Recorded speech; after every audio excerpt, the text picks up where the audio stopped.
I don't know if I've told you a story.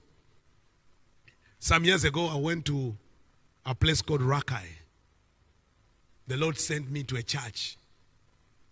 That church was a church of prayer and intercession, but it had become so cold that people could not pray for 5 minutes.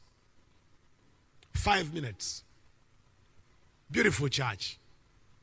It used to be a small church, very small, and it looked poor, but powerful. Someone say poor but powerful.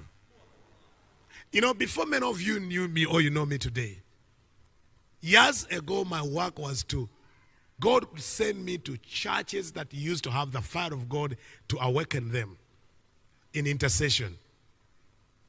And I believe in my life, I think God has revived almost, if I'm not mistaken, 500 small congregations to pray.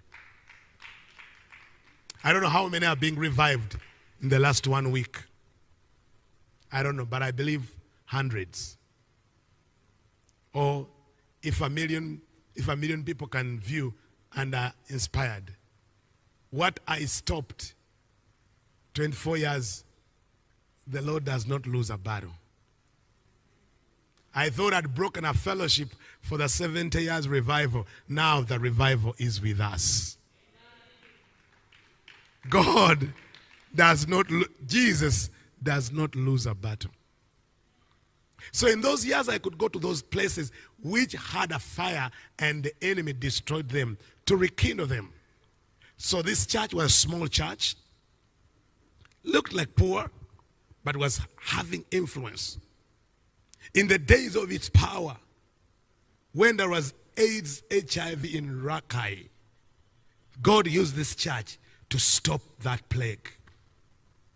When people were dying, every family were burying. This man of God, God used him to pray and cry to God and intercede and call the name of the Lord that the plague may end.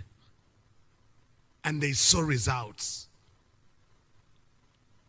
But as they were going on to stop it completely, a group of men came to this church. They came from Korea.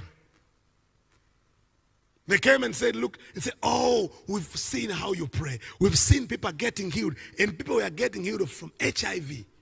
I'm talking about the peak time of HIV. And people were getting healed. So this group comes from Korea. I don't know even they heard about him. But they could search in the spirit and know there's someone who is stopping